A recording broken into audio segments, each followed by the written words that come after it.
요즘 세상이 참 험해지고 그러면서 굉장히 두려움에 떠는 사람들이 많은 것 같아요. 공포심이라고 하죠. 공포감, 공포심. 또 심하게 되면 공포 증세로 고통을 앓게 되고 또 이제 어떤 그 심리과 병원에서 치료를 받게 되는 그런 일도 많다고 합니다. 주로 보면은 뭐 전쟁이 일어나면 어떻게 될까? 굉장히 많은 고민을 하고요. 지진이 발생하면 어떻게 될까? 화재가 일어나면 또 어떻게 되지?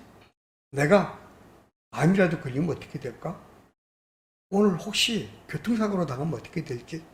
이런 다양한 갖가지 두려움에 염려하고 잠을 설치는 그런 사람들이 의외로 많다고 합니다. 또 어떤 사람들은 높은 곳에 올라가면 또 두려워해요. 또 반대로 깊은 곳으로 들어가도 두려워해요. 이리저리 매사에 모든 것이 두렵고 걱정이 되어서 어쩔 줄 몰라 합니다. 이렇게 무언가의 공포를 느끼는 사람들이 생각보다 굉장히 많은데 거의 대부분의 사람들이라고 해요.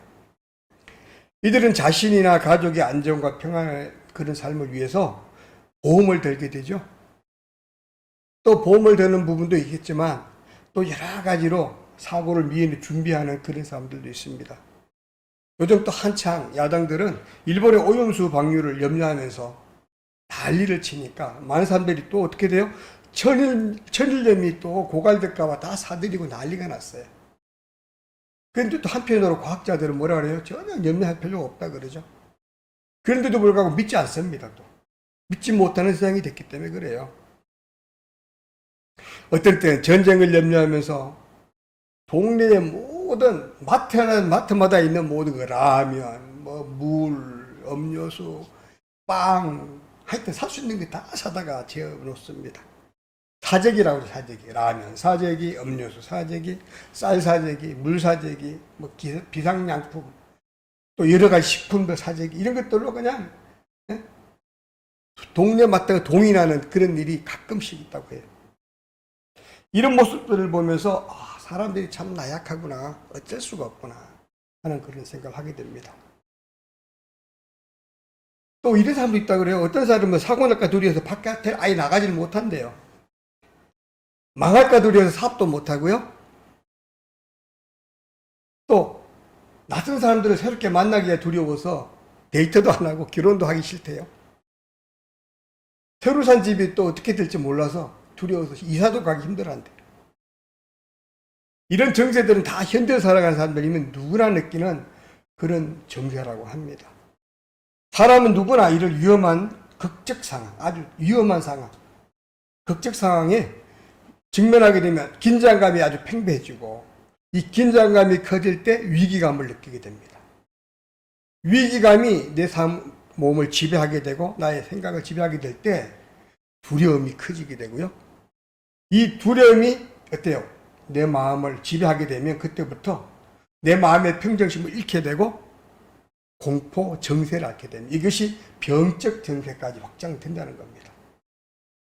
그래서 제가 그 나무 위키에서 공포란 무엇인가 하고 한번 찾아봤어요. 그랬더니 이렇게 나오고 있어요. 공포는 위협이나 위험에 대한 두려움의 감정 표현이다. 이렇게 나오고, 두 번째, 공포는 무엇을 두려워하고 무엇을 꺼려하며 무엇인가를 거부하게 하는 정세로 나타난다. 그리고 세 번째, 공포감은 숨쉬고 먹고 죽는 모든 생명체 유전자 속에서 시작되는 것이다. 네 번째, 공포는 생물이 느낄 수 있는 감정 중에서 가장 역사가 오래됐고 가장 강력한 감정이다 라고 이렇게 해석이 되어 있었어요. 어때요? 맞는 것 같습니까? 그렇습니다. 바로 이 공포감, 이 두려움은 바로 태초에 아담 하나님부터 시작했다는 거예요. 그 죄와 죽음으로부터 시작했다는 거 아셔야 돼요. 그러니까 당연히 우리의 어때요? 우리 모든 사람의 생체 DNA 속에 나의 생명 계획 속, 설계도 속에 들어있다는 거야. 그러므로 누구나 공포감을 느낄 수밖에 없고 누구나 두려워할 수밖에 없다는 거죠. 그러므로 모든 두려움의 시작은 죄로부터 시작된 죽음의 공포로부터 유래했기 때문에 우리가 어때요? 죄악에 빠져 있을 때 두려움을 느끼게 되고 내가 뭔가 실수를 하거나 잘못했을 때 두려움을 느끼게 되고 공포감으로 이어진다는 것이죠. 위기의식에서 발생된 이 두려움은, 이거 두려움은 우리 동양의 이런 감정 표현 중에서는 오욕 칠증이라는 게 있는데, 이 칠증 보면 희로애락 애오욕 들어봤죠? 희로애락 애오욕. 오욕을 하면 눈, 코, 귀, 그리고 혀와 피부, 이게 이제 오욕인데, 여기로부터 나오는 모든 욕망들, 식욕, 물욕, 수면욕, 명예욕, 색욕, 이런 것들. 이 모든 것들이 집합된 그런 감정이 바로 이 두려움, 공포감이라는 거예요. 이 모든 인간의 걱정과 염려가 두려움으로 공포로 이어졌을 때, 그러므로 당연히 모든 사람이 두려움을 느끼는 것은 당연한 것이죠. 그렇다고 해서 우리가 날마다 이 두려움 속에서 지배당하고 그렇게 살아야만 되는가? 그럴 수 없잖아요. 그죠? 이 험한 세상을 살아가면서 우리 성도들까지 두려움 속에 살아야 되는가? 그건 아니라는 것이죠. 그러면 우리가 두려움을 떨쳐버리기 위해서는 어떻게 해야 되는가? 오늘 말씀을 보게 되면 다윗의 고백을 통해서 잘 드러나고 있습니다. 시편 27편 말씀을 보게 되면 이 말씀은 다윗의 신앙 고백인데, 이 내용이 전부 다 뭐냐면 하나님이 어떤 분이신지를 아주 적나라하게 표현하고 있어요. 하나님은 어떤 분이신가?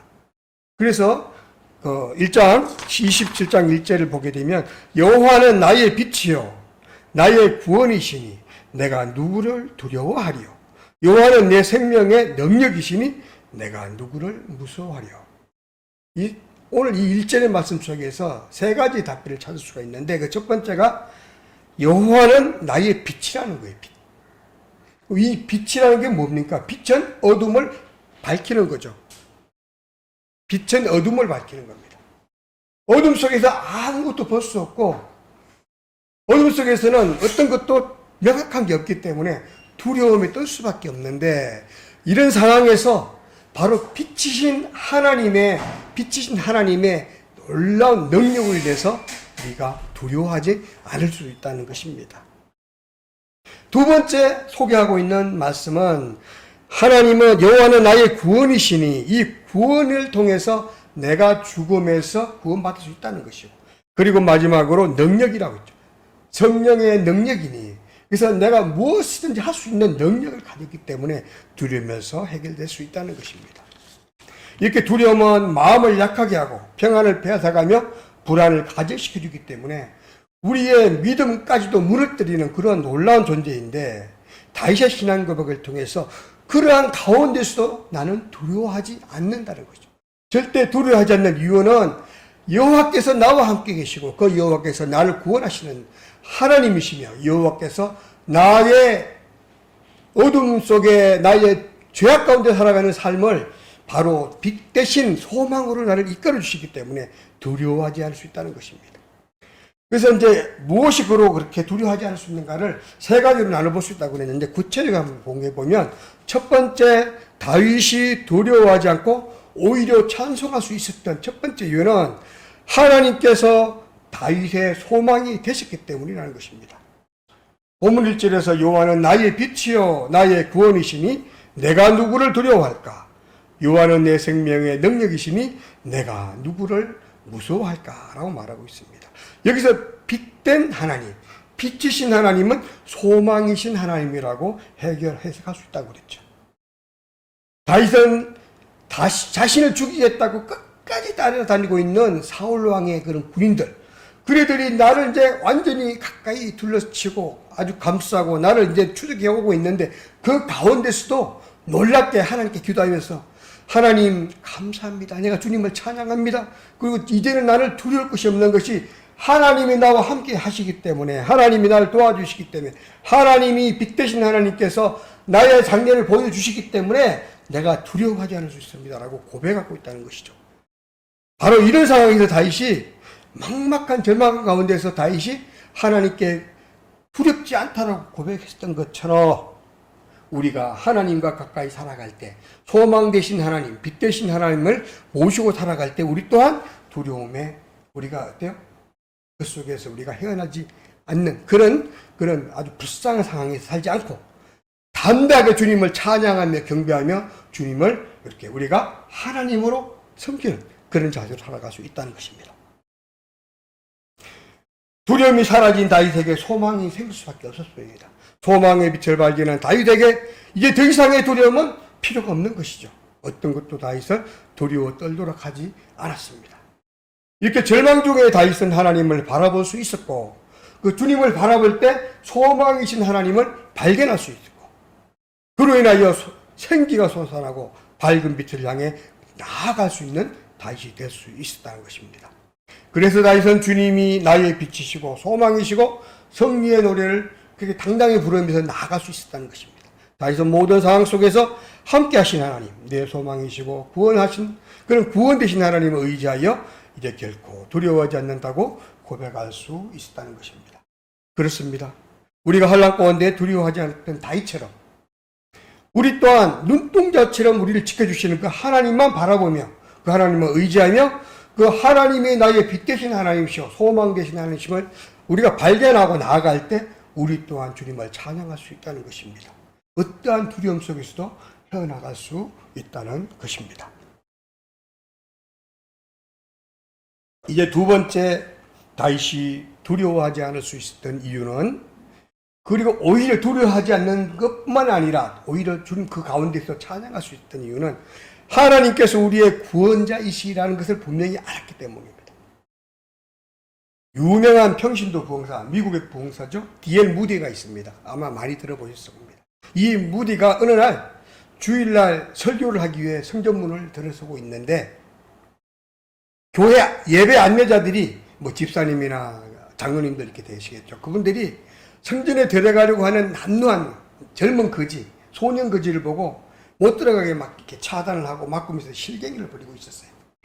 이 모습을 한참 보다가 무디가 다가갔습니다. 그랬더니 그때 성도들이 그럽니다. 이 거지는 절대 안 됩니다. 몸의 냄새가 너무 지독하게 나서 다른 성도들이 예배를 드릴 수가 없어요. 너무 지저분해서 예배 분위기를 망칠 수밖에 없으니까 이 거지는 절대 들어갈 수 없습니다. 끝까지 말리고 있는 거예요. 그러자 무디는 조용히 보고 있다가 그 소년 거지를 꼭 껴안고 그대로 아는 채로 교회로 들어갔습니다. 교회만 들어간 것이 아니라 끝까지 강대상까지 그 소년 거지를 안고 올라갔어요. 성도들이 난리가 났죠. 저게 무슨 짓이야? 그때 무디가 말합니다. 이 거지는 절대 이 교회에 들어올 수가 없었습니다. 이 거지는 여러분들이 차단했기 때문에 교회에 들어올 수가 없었습니다. 그런데 저와 함께 들어왔기 때문에, 내가 꼭 껴안고 들어왔기 때문에 성전 안에 들어갈 수 있었고, 나와 함께 들어왔기 때문에 강대상 위에까지 오를 수 있습니다. 이렇게 말하는 거예요. 저와 여러분들이 죄로 더럽혀져서 우리는 천국에 올라갈 수 없었습니다. 아버지 곁으로 갈 수 없는 존재였습니다. 그런데 예수님께서 우리를 꼭 품에 안으시고 우리를 천국으로 데려가셨습니다.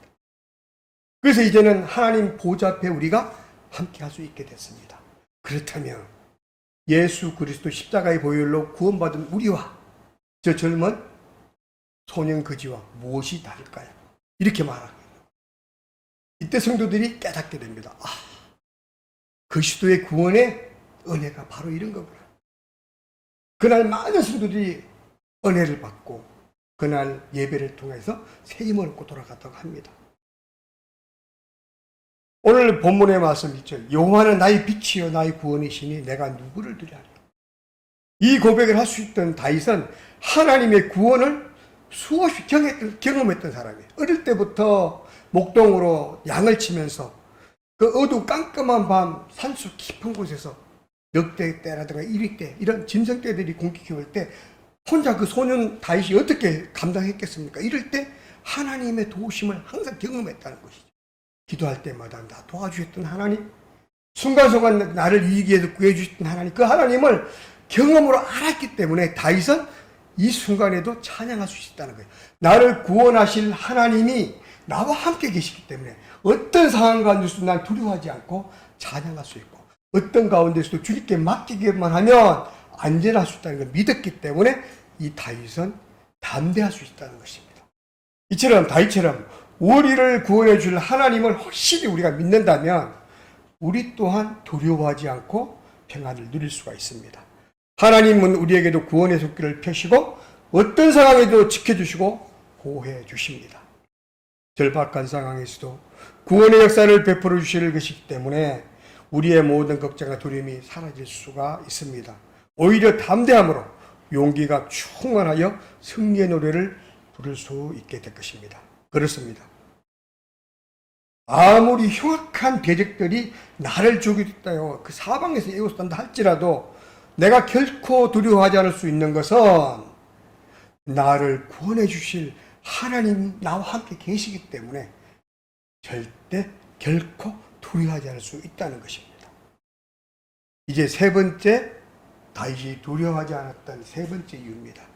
다윗은 그 절망의 순간에도 두려워하지 않았을 뿐만 아니라 오히려 하나님께 찬양하고 주님을 영광 돌리고 있었습니다. 이 모습이 어떻게 가능했을까? 세 번째는 어떤 상황에 속에서도 여호와께서 나에 함께 하시면 내가 어떤 일도 할 수 있는 능력을 가질 수 있다는 것이죠. 곧 여호와는 나의 능력이고 성령님을 통한 나의 능력이시기 때문에 그것을 믿는 다윗은 두려워하지 않았다는 것이죠. 나 또한, 우리 또한 그것을 믿는다면 결코 두려워하지 않을 수 있다는 것입니다. 본문 1절을 다시 한번 보겠습니다. 내 능력, 생명의 능력이니 생명의 능력이시니 내가 누구를 무서워하리오라고 담대하게 말하고 있습니다. 그렇습니다. 하나님의 능력은 어떠한 견고한 진도 무너뜨릴 수 있는 강력한 힘을 가졌습니다. 아무리 사탄의 그런 진영이 견고한다 할지라도 하나님이 명령하시면 결코 무너지지 않는 것은 불가능합니다. 하나님의 능력은 어떠한 난관도 뚫어줄 수 있고요. 어떠한 합리적이고 과학적인 이론도 무너뜨릴 수 있고 아무리 큰 산도 옮길 수 있다는 것입니다. 아무리 삭막한 사막도 물길을 내며 거친 파도를 헤치고 안전하게 나아갈 수 있다는 것입니다. 하나님은 에스겔에게 에스겔 골짜기에서 흩어진 뼈들을 통하여 이렇게 묻습니다. 에스겔아, 뼈들이 살겠느냐? 이렇게 묻습니다. 황당한 얘기죠. 에스겔 골짜기에 수많은 뼈들이 막 절비하게 있는데 그 뼈들, 마른 뼈들, 그것도 아주 바싹 마른 뼈, 얼마나 오래된지 모르는 그 뼈들이 하나님께서 말합니다. 이 뼈들이 살겠느냐? 에스겔이 뭐라고 대답할지 망설이고 있습니다. 이럴 때 말씀합니다. 마른 뼈들에게 너가 선포해라. 뭐라고? 생기야 들어가라고. 선포하라고 말씀하십니다. 이 말씀에 순종하여 에스겔이 선포하게 됩니다. 그 즉시 어떤 일이 벌어집니까? 힘줄이 생기고 살이 오르며 뼈들이 여기저기 모이더니 큰 군대가 되었습니다. 놀라운 일이 나타난 것입니다. 하나님은 우리의 생명이시고 능력이십니다. 하나님의 이 말씀에 순종하여 담대하게 선포하기만 하면 그런 마른 뼈와 같은 영혼들이 생기가 돌고 새롭게 살아나는 것은 우리의 역할이 아니고 하나님의 능력으로, 성령의 능력으로 일어나는 일이라는 것이죠. 우리가 내 능력을 할 수 없다고 해서 두려워할 필요가 없다는 것이죠. 왜? 성령님이 하시면 되는 거죠. 성령님께서 하시겠다는 거죠. 그 성령님 나와 함께 하신다면 결코 두려워할 수 없다는 것입니다. 이 시점에서 제가 처음으로 사실 제가 간증을 좀 하려고 살짝 준비를 했습니다. 그래서 좀 이 간증하게 되면 또 떨리게 되니까 조금 이렇게 잘 적어 왔어요. 그래서 제가 소개하도록 하겠습니다. 사실 부끄러운 얘기지만 말씀과 이어지는 얘기이기 때문에 한번 해보도록 하겠습니다. 저는 고등학교 시절에는 아주 모범 학생은 정말로 아니었습니다. 저는 공부를 하는 것보다 그림 그리는 걸 무지 좋아했고요. 운동하는 걸 되게 좋아했습니다. 축구도 좋아했고, 씨름도 좋아했고. 그래서 또 유도를 했습니다. 유도. 그 친구들과 노는 것도 너무 좋아했습니다. 이랬으니 뭐 공부가 될 리가 있겠어요?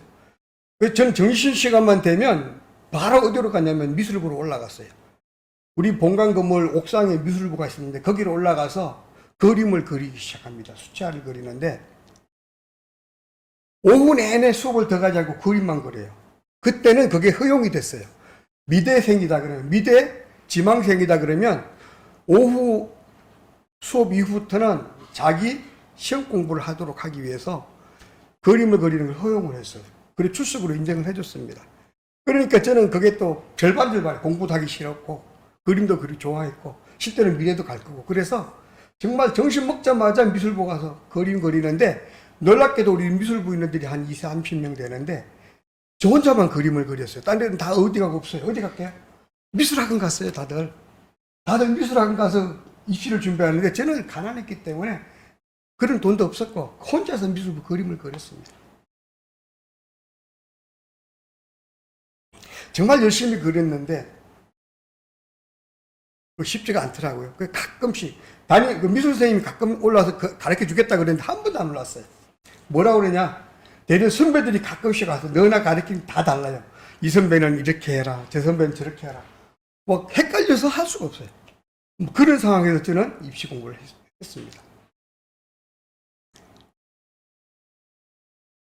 그렇게 열심히 그림을 그리다가 한 지칠 때쯤 되면 오후 이제 방과후 수업이 끝나는 종이 울리게 됩니다.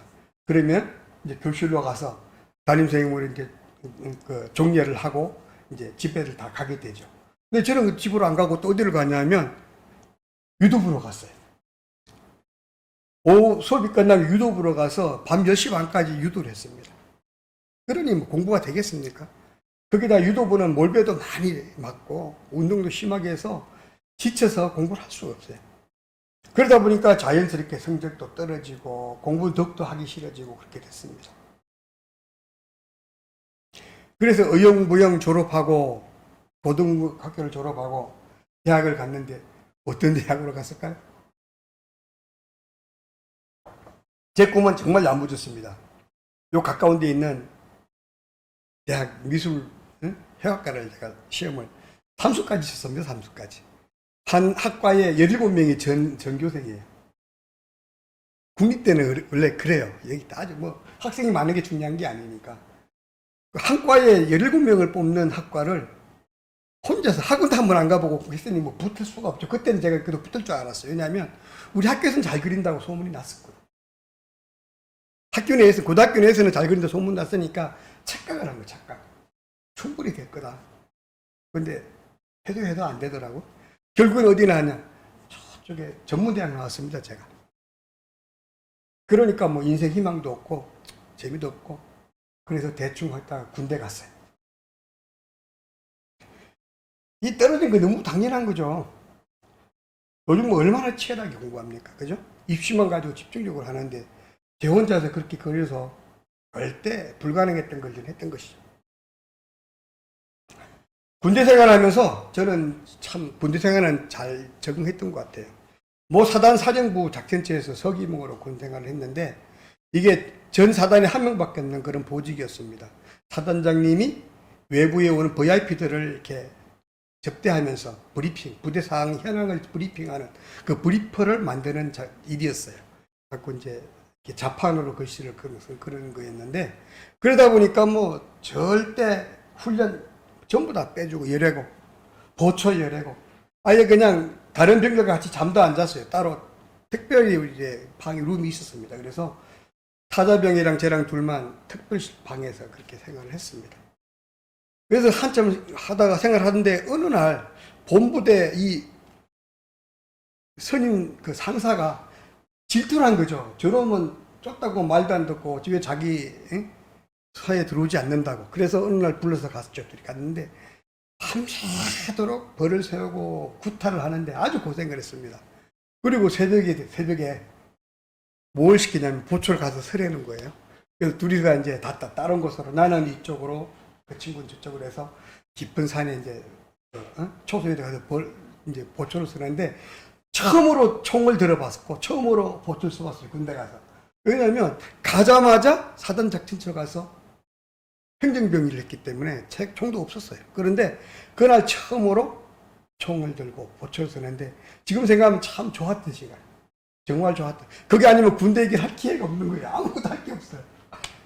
그런데 그래서 이제 서면서 이런저런 생각을 하고 또 지나간 일들 한번 돌아보고 내 삶이 어떤지 뭐 이런 걸 한번 해봤던 것 같아요. 한 2시간 보초를 세웠는데 정말 그 보초가 정말 낯설었고 그랬지만 저한테 정말 소중한 기회였고 그래서 이런 거 이제 새벽이다 보니까 공기는 찼고요.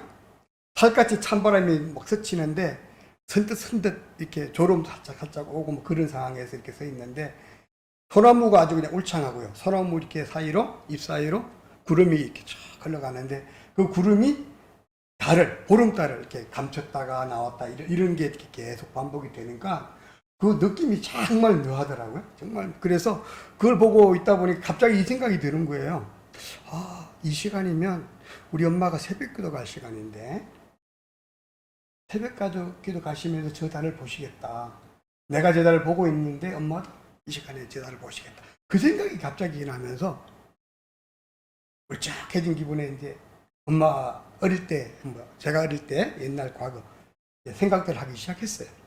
전 시골서 살다가 서울에 이제 올라와 살았기 때문에 쭉 하다 보니까 막 그 산속에서 아주 힘들게 농사 지으면서 나무 하던 일, 뭐 소풀 이렇게 뜯어서 먹이던 일들, 그리고 힘든 와중에서도 자식들 위해서 기도하시고 새벽 기도하시는 일, 이런 것들이 아주 하나하나 생각이 나는데 그런 여러 가지 생각도 하다가 문득 무슨 생각이 시작됐냐면요. 어느 순간 우리 어머님이 암돼지 한 마리를 이렇게 몰고 가는데 시골길에 아주 논두렁 아주 좁은 길을 막 가면 돼지가 마음대로 막 가잖아요. 그러면 이 엉덩이를 이렇게 새치를 때리면서 몰고 가는 모습이 떠오르는 거예요. 근데 그게 어떤 모습이었냐면 우리 시골에는 집 뒤에 둥근 이런 우리가 있습니다. 거기에 암돼지를 큰 걸 한 마리 먹였어요. 그 돼지는 무슨 용도냐면 새끼를 낳으면 한 7, 8마리 낳잖아요. 이걸 팔아서 우리 등록금 해주는 그런 돼지예요.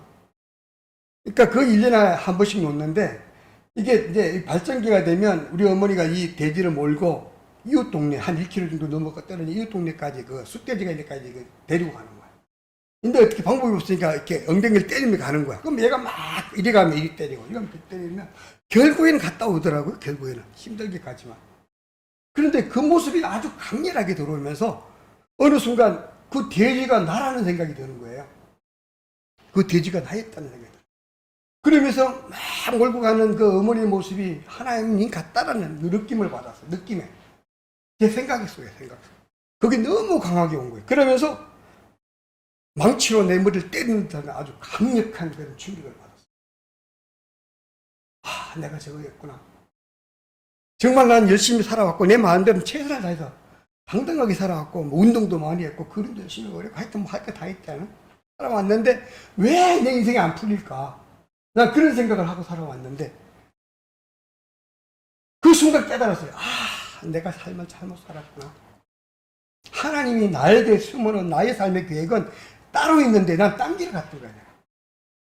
그런데 과거를 쭉 돌아보면서 갑자기 이렇게 주마등처럼 내 살아온 삶이 보이는데 결국에는 저는 마음대로 갔지만 하나님이 채찍질해서 결국은 원하시는 대로 끌어왔구나. 그걸 발견했어요. 그걸 발견하는 순간 어떻게 됩니까? 내가 지혜로운 사람이라. 내가 어리석지 않다면 이제부터는 하나님이 원하는 대로 가면 되겠구나. 그 생각을 깨달을 수밖에 없죠. 그때 저는 정말 확실하게 알았어요. 아, 내가 사는 방법이 결코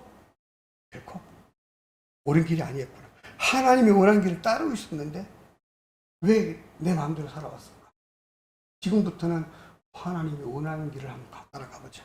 그런 생각을 하고 그 순간 저는 기도를 했습니다.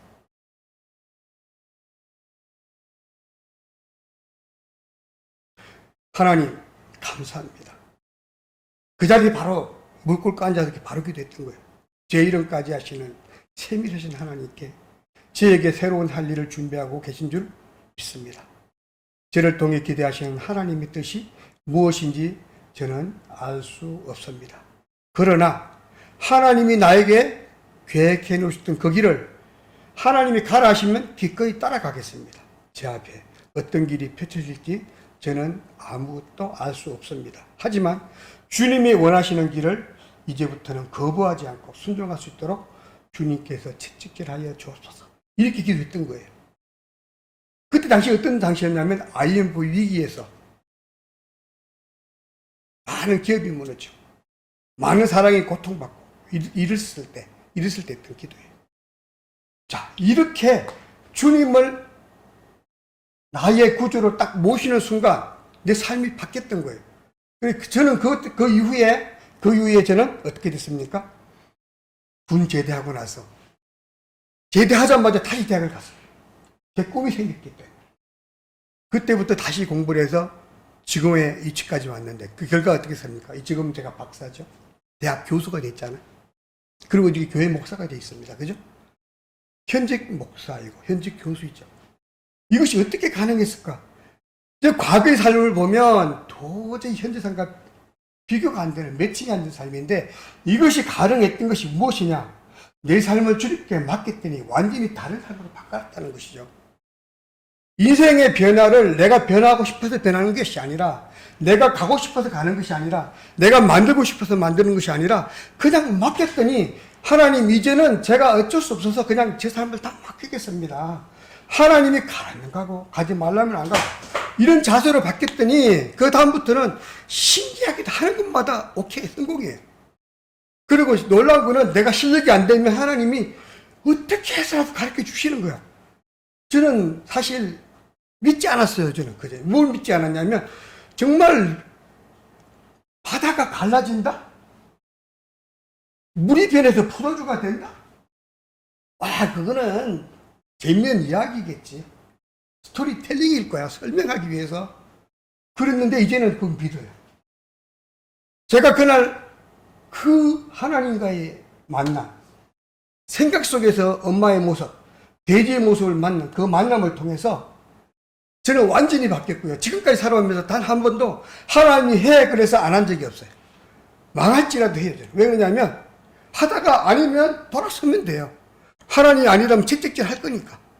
저는 모르기 때문에, 전 돼지와 같아서 하나님의 음성을 듣지 못했고, 전 돼지와 같아서 하나님의 생각을 몰라요. 그래서 저는 막 가는데 이쪽이 아프면 저는 이쪽으로 갑니다. 이쪽이 아프면 이쪽으로 가는 거예요. 그게 내가 가는 방법이었고 지금까지 살아온 방법인데, 놀라운 것은 지금 현재의 삶이 돼 있는 거예요. 많은 사람들은, 제 친구들도 지금 저를 만나면 그래요. 너는 원래 고등학교 때 공부 잘했잖아. 그 사람들은 기억력이 없는 사람들이야. 지금 공부 안 했어요. 고등학교 때 정말 놀았어. 저는 군대가 저를 변화시켰고, 군대 갔다 온 이후에 다시 공부를 시작했는데 그때부터 공부한 거예요. 그때부터 공부한 삶이 저희 지금 현재 삶의 모습입니다. 제가 종합강구대행사에서 부국장으로 11년 동안 생활하다가 교수가 되었습니다. 10년 정도 됐을 때 어떤 일이 벌어지냐면 IMF가 그때 터졌죠. IMF가 아주 심각하게 터져서 모든 기업들이 구조조정을 하고 많은 기업들이 사람들을 다 감원을 하고, 우리 회사, 저는 강구대행사 아모레 강구대행사에 있었는데 태평양, 우리 강구대행 회사를 미국에 팔아버렸어요. 그때 미국의 BBDO라는 회사, 엄청 큰 강구회사 우리 회사 사버렸어요. 근데 산 조건이 뭐냐면 우리 직원이 400명이 넘었는데 50명으로 줄이는 게 조건이에요. 당연히 50명 줄이려면 뭡니까? 다 잘라야 되잖아요. 저도 그때 잘렸어요. 어떤 일이 벌어졌냐면, 저는 항상 아침마다 새벽에 일찍 학교를 다녔어요. 저 회사를 다녔는데 그날도 정말 일찍 나갔어요. 6시 반에 돼서 회사를 간 것 같아요. 항상 일찍 가서 청소하고 뭐 이렇게 일을 준비하고 할 일을 준비하고 이렇게 하거든요. 근데 아침에 딱 들어갔는데 회사가 조용하고 아무도 없고 혼자 딱 들어가는데 제 책상 위에 이상하게 항상 너저분한테 싹 치워져 있고 편지 봉투가 하나 딱 놓여 있는 거예요. 가운데 딱. 느낌이 굉장히 싸하고 이상했어요. 그래서 느낌이 좀 이상한데? 그러면서 일단 딱 열었는데 거기에 어떤 게 있었냐면 정말 감정 없는 몇 마디 표현으로, 그때 정말 충격이 더 크겠죠. 권고사직을 통보하는 딱 두 줄의 글이었어요. 당신은 우리 회사의 구조조정 과정에서 필수 요인이 아니라는 거예요. 그래서 몇 월 며칠까지 사직서를 제출하되 본인이 원치 않으면 제출하지 않아도 된다. 이렇게 나왔어요. 얼마나 이 말이, 그죠? 전혀 따뜻함이 없는 말이에요. 아주 잔인하고 차갑게 느껴진 거. 아주 전율이 오르더라고요. 저는 그걸 보는 순간 잠깐 눈앞이 하얗게 아주 노랗게 됐어요. 노랗게. 아무 생각이 안 나더라고요. 그러더니 잠시 한 5분도 안 돼서 금방 저는 정상으로 돌아왔는데 갑자기 이런 생각이 나는 거예요. 하나님께서 나를 정말 사랑하시는구나. 그동안에 내가 이 회사를 옮기고 싶은 마음에, 간두고 싶은 마음이 끝없이 있었는데 왜? 돈 몇 푼, 월급 몇 푼 때문에 너무나 광고가 거짓말을 많이 하잖아요. 이런 데를 내가 해야 되는가 이런 게 한 많이 느꼈거든요. 광고는 100% 거짓말이에요. 실제보다 항상 확대해서 거짓말을 내가 항상 양심에 갇히고 살아왔던 내가 간두고 싶었는데 처자식 때문에 먹고 사는 것 때문에 못 간뒀거든요. 근데 하나님이 잘라주신 거야. 너무 갑자기 기뻐지기 시작하는 거 신기했어요. 처음에는 막 당황해서 전율이 왔는데 어쩔 줄을 몰랐는데 5분 내에 생각이 바뀌기 시작했어요. 하나님 감사합니다. 하나님 저에게 새로운 자리를 주시기를 원하신다면 마음껏 주님이 선택해 주십시오. 다 어디든지 가겠습니다. 이런 태도가 되어 기도를 드렸죠. 그러고 난 다음에 저는 정말 홀가분했어요. 아무런 염려가 없는 거야. 회사 잘렸는데 두려움이 없는 거야. 당당해. 기대가 되잖아요. 하나님이 어떤 데 보내줄까? 반드시 지금보다는 좋은 데 보내줄 거라는 말이에요. 그렇지 않겠어요? 하나님께서 어떤 데인지는 모르지만. 그래서 기대가 이제 그때부터 하나님 어디로 저를 보내주실 건가요? 그래서 집에 갔는데 우리 마누라는 난리 났어요. 왜 주변에 사람들이 난리가 나서 되냐? 주변 사람들이 난리가 났어. 왜요? 10년 이상 다니고 열심히 앉은 직장 다녔던 데서 잘린 거잖아. 더 이상 어디에 가? 그때 당시에 IMF 당시에 모집하는 데가 없잖아요. 다 자르고 있는데 어디 갑니까? 근데 저는 혼자 시골봉고 다니니까 얼마나 황당해. 저는 미쳤다고 그랬죠. 저는 기도하면서 그때부터 했습니다. 하나님, 제가 원하는 곳에 하나님이 제게 계획해 놓은 곳이 어딘지 저는 모르기 때문에 저는 마음껏 원선했고 마음껏 제가 도전하겠습니다. 알아서 제가 갈 곳을 선택해 주십시오. 그리고 저는 하여튼 신문에 그때 당시 신문에 나오는 모든 모집 광고는 다 끌어모아가지고 다 도서관 가서 비밀리에 다 잘라왔어요. 남들 보면 경쟁자 생기니까 한 명이라도 경쟁자를 잘라야 되잖아요. 그래서 다 잘라왔어요. 잘라고 이렇게 쌓아놓고 하나도 빼지 않고 원서를 다 썼습니다. 왜? 거기 어떤 것이 내시 살지 나는 모르지만 하나님 알고 계시니까 저는 그 방법이 최고였어요. 왜? 한 번도 하나님 목소리로 저한테 들려주지 않았기 때문에 한 번도 하나님이 나에게 실전 말씀하시지 않았어요. 직접. 그렇게 내가 행위를 통해서 하면 하나님 선택해 주실 거예요. 그래서 그때부터 원서를 썼습니다. 회사도 다 썼고요. 저 또 그때 항상 대학원을 다니고 있었기 때문에 교수직도 생각을 해서 그때 그래서 교수 자리도 썼습니다. 교수 자리만 한 30군데 썼던 것 같아요. 전국의 대학들. 그랬는데 놀라운 게 언제입니까? 7개월 딱 7개월 뒤 1999년 12월 24일 크리스마스 이브 날 오후 저녁 6시 10분 딱 전화가 왔습니다.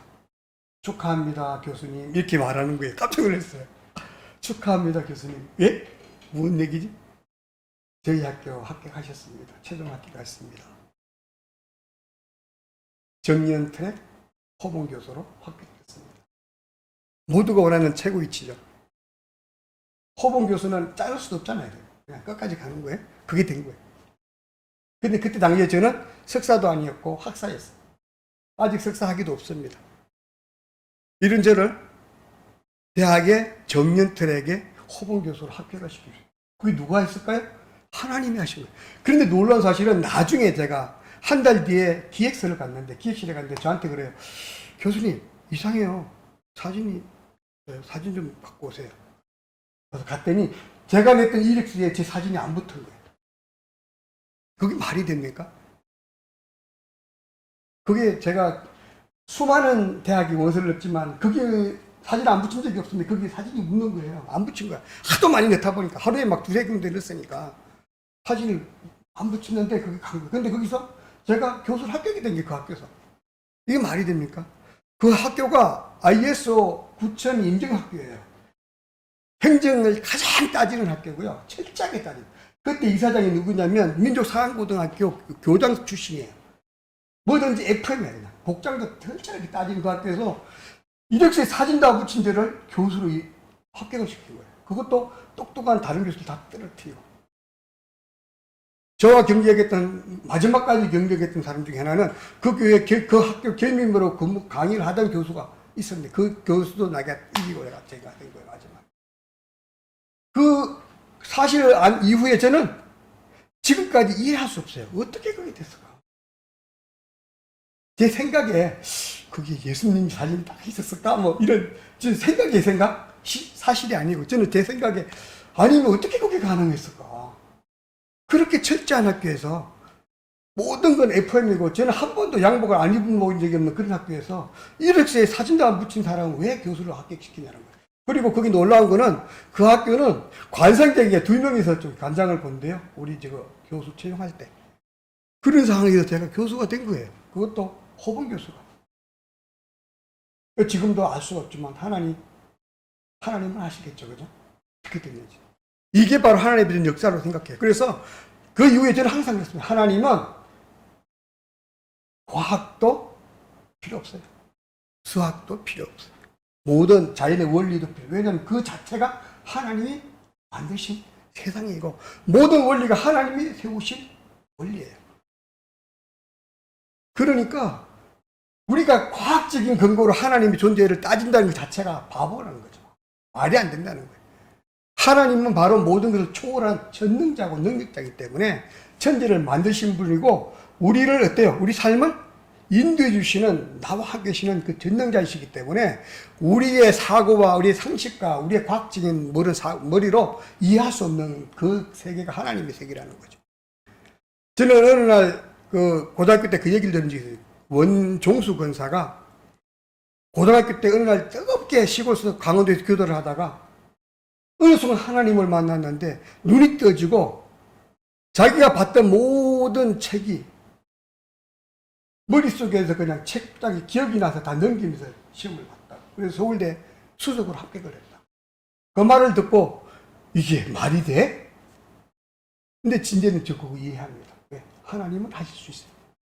이게 바로 하나님의 능력이고, 그런 하나님은 바로 처음에 얘기했던 소망이신 하나님이시고 구원이신 하나님이고 성령의 능력이신 하나님이기 때문에 가능하고, 그 하나님을 믿고 그 하나님을 의지하면 우리 또한 다윗처럼 찬양할 수 있고, 다윗처럼 노래할 수 있고, 다윗처럼 담대하게 나아갈 수 있고, 두려워하지 않을 수 있고, 공포감에 쩔어있지 않아도 된다는 것이죠. 이게 바로 다윗의 모습이었고, 그 모습이 우리의 모습이기를 바랍니다.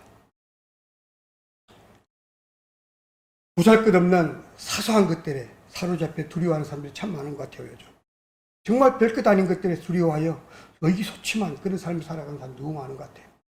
또 우리 저번에 보면 사기를 당해서 힘들어하고 포기하고, 별것 아닌 것 때문에 돌아보면 아무것도 아니에요. 사실 사기 좀 당한 거 어때요? 없으면 치면 되는데. 우리 태어날 때 아무것도 안 갖고 태어났고 갈 때도 아무것도 안 가져가는데 그거 좀 없으면 어때요? 근데 왜 그렇게들 두려워하고 난리치고 모르겠어요. 그냥 포기하면 되네. 간단한데 하나님 다 해주실 건데 왜 그렇게 힘들어하는지 모르겠어요. 마귀는 끊임없이 우리를 공격하는데 우리에게 조그마한 틈새만 있으면 그거를 가지고 공격한다는 거예요. 절대로 우리가 틈새를 보여주면 안 된다는 거죠. 당당해야 돼. 두려워하지 말고. 하나님께 맡기면 끝나는데 왜 내가 고민하는지 모르겠어요. 내가 하면 안 돼. 하나님 하시면 된다니까요.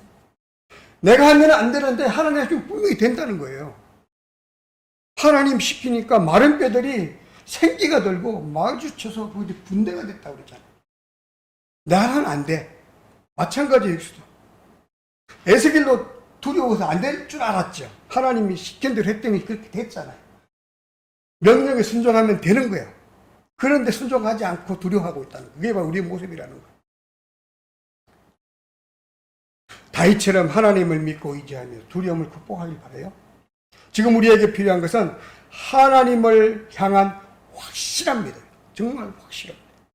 하나님을 믿고 모든 것을 맡기면 두려움을 극복할 수 있는데 그게 안 되는 이유는 내가 믿지 못하기 때문에.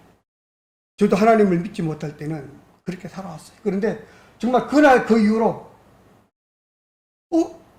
진짜 20몇 년을 살아왔던 삶이 딱 하늘에 돌아보이는데 결국은 내가 발버둥 치고 이리저리 갔는데 결국엔 하나님 선택한 거기 목표지점에 가 있다는 거죠. 그럴 거면 왜 그렇게 발버둥 치고 살아가는지 모르겠어요. 그냥 맡기고 행복하게 살면 돼요. 우리는 하나님께 정말 맡기고 두려워하지 말고 담대하게 맡기세요. 결과는 맡기고 저는 그냥 열심히 주어진 것에 최선 다하시면 돼. 이쪽에 막 가다가 탁 때리면 이쪽으로 가세요. 이쪽으로 막 가다가 이쪽 탁 때리면 이쪽으로 가세요. 하나님이 해초리로 엉덩이를 때리면 그쪽에 안 가면 돼요. 그게 우리가 순종하는 삶이지, 내가 뭐 잘났다고 막 내가 성스럽게 거룩하게 하는 삶을 살아가는 게 아니라는 거죠. 하나님의 말씀에 순종하는 삶은 내가 거룩하게 사는 것이 아니라 말씀 따라가는 거예요. 말씀 따라, 해출 따라가는 거예요. 그게 하나님의 말씀에 순종하는 삶. 그렇게 살면 하나님께 맡기고 그냥 걱정하지 말고 그냥 가면 하나님이 책임져 주시고 하나님이 우리를 두려워하지 않게 해주신다는 겁니다.